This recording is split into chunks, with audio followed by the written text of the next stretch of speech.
அப்படி அற்புதமான திரையோதச தினம் 13 நாட்கள் அற்புதமான மகோத்சவம்.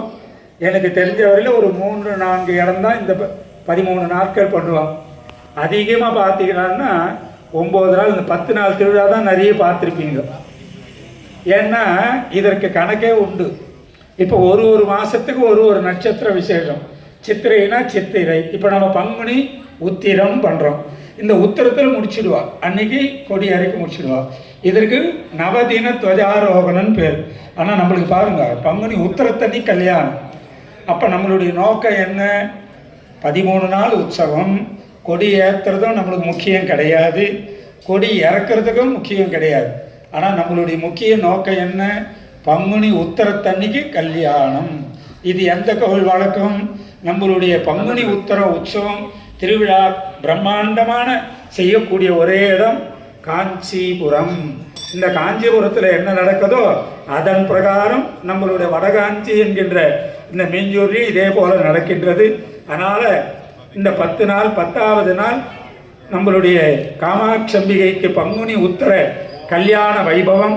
அது முடிந்து திருப்பி 3 நாள் உற்சவம், மொத்தம் 13 நாட்கள் உற்சவம். இதற்கு திரையோதச தினம். திரியம் அப்படின்னா 3, தசம் என்றால்னா 10.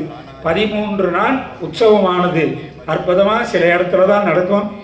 அதே போல் ரொம்ப இடத்துல இந்த 13 நாள் உற்சவம் பார்க்க முடியாது, 10 நாள் உற்சவம் தான் பார்க்கலாம். அப்படி உன்னதமான இந்த பிரம்மோற்சவத்தில் வந்திருக்கக்கூடிய அன்பர்கள், அதிலே முக்கியமாக ஏண்டா இதை சொல்கிறோம் அப்படின்னா, ஒரு விசேஷம், அவ்வளோ விசேஷம். இந்த கொடி மரத்தில் 13 நாட்கள் மிருகங்கள், பசுக்கள், பட்சிகள், ரிஷி தேவர்கள், தேவ ரிஷிகள், பூதகணங்கள், யக்ஷர்கள், ராட்சசர்கள், கிண்ணறர், கிம்புருஷர்கள், சனக சனாதனர்கள், இப்படி நிறைய மந்திரம் இதெல்லாம் சொல்கிறோம் பாருங்க. இதனுடைய தேவத்தை நிறைய இருக்குது. சுருக்கமாக தான் உங்களுக்கு சொல்கிறேன். இந்த உலகத்தினுடைய ஜீவ ராசிகள் என்ன இருக்கின்றதோ, பூமி கீழே இருக்கக்கூடிய ராசிகள், பூமியிலே வளர்த்தக்கூடிய ராசிகள், பூமிக்கு மேலே சுத்தக்கூடிய ஜீவராசிகள் அனைத்தும் இந்த கொடி மரத்தில் இருக்குது. இது மட்டுமா? அதுவும் கிடையாது. அதுக்கு மேலே பிரம்மா, விஷ்ணு, ருத்ரன், ஈஸ்வரன், விநாயகர், சுப்பிரமணிய, சூரியர், சந்திரன், இப்படி நிறைய தேவதைகள், 36 விதமான தேவதைகளும் ரிஷிகளும் ஜீவராசிகளும் அனைத்தும் நீங்கள்லாம் இந்த கொடி மரத்தை வணங்கினீங்கன்னா ஜீவராசிகளும் வணங்கக்கூடிய ஒரு பலன் உங்களுக்கு கிடைக்கும். அதனால்தான் துவஜ தண்டம்.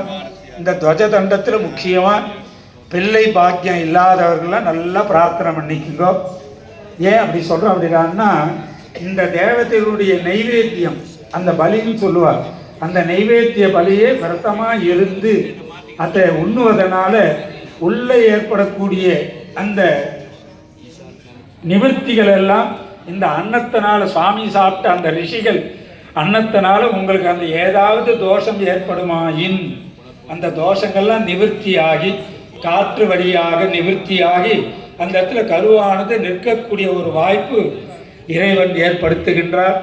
ஆதலாலே குழந்தை பாக்கியம் பெறக்கூடிய அன்பர்கள், கணவர்கள், மனைவிகள், முக்கியமாக மனைவி, கணவரும் கூட இருந்து பண்ண ரொம்ப விசேஷம். அவரும் பிரார்த்தனை பண்ணணும், மனைவிகளும் பிரார்த்தனை பண்ணணும். இந்த ஒரு நாள் மட்டும் நினைக்காதீங்க, இன்றையிலேருந்து 13 நாட்கள். முக்கியமாக வெளியூரில் இருந்தால் இன்றைக்கும் கடைசி நாட்கள் இருந்து வாங்கிக்கலாம். அப்படி இல்லைன்னா மற்ற நாட்கள் 13 நாட்களும் இந்த கோயிலுக்கு வந்திருந்து உங்களுடைய வேண்டுதல் பிள்ளை பாக்கியத்தை பிரார்த்தனை செய்து கோயிலை வனம் வந்து இறைவனை மூலஸ்தானத்தை தரிசனம் செய்து, உற்சவரையும் தரிசனம் செய்து, யாகத்தையும் தரிசனம் செய்து, யாகத்தை செய்யக்கூடிய ஆச்சாரியரையும் தரிசனம் செய்து, அதை தொடர்ந்து நிறைவாக கொடிமரம் இந்த 5 தரிசனம் பண்ணணும். மூலவர், உற்சவர், யாகம் செய்யக்கூடிய ஆச்சாரியர், அடுத்தது கொடிமரம். இந்த 5ம் தரிசனம் செய்து நிறைவாக கொடிமரத்தில் நமஸ்காரம் பண்ணி, இதே போல் 13 நாட்கள் நீங்கள் பண்ணி வந்தீங்கன்னா இன்றைய தினம் இதோடு கொடி இறக்கிற தினம். அந்த ஆகாரம் பலி, இப்போ என்னென்ன தேவதைகள்லாம் உங்களுக்கு விளக்கமாக சொல்லணும், அனைத்து தேவதையும் இந்த பூஜை பண்ணி அந்த நைவேத்தியம் பலி சாதம் 25 பலி சாதங்கள் சுவாமிக்கு நைவேத்தியம் பண்ணி, அந்த நைவேத்தியம் முடிஞ்ச உடனே ஒரு 10 நிமிஷம் கழிச்சு சாமி போனோம்னா அர்ஜென்ட் வராதீங்க. ஒரு 10 நிமிஷம் சாமிக்கு முடிஞ்ச உடனே, வழி சாதம் முடிஞ்ச உடனே அப்புறமா வரிசையாக வந்து வாங்கிக்குங்க. 13ஆம் நாள் இதே போல் இரவு கொடி இறக்கும் போதும் வந்து வாங்கிட்டு உங்களுடைய இகப்பர சௌபாகியங்கள் அனைத்தும் பெற வேண்டும். குழந்தை பாக்கியம் மட்டும் இல்லை, அனைத்து இகபர சௌபாகியங்கள் பெற வேண்டும் என்பதை பிரார்த்தனை செய்து கொண்டு இப்போது பூஜையானது துவங்குகின்றோம். அர்க்கஜலேனாம் அவசியம்.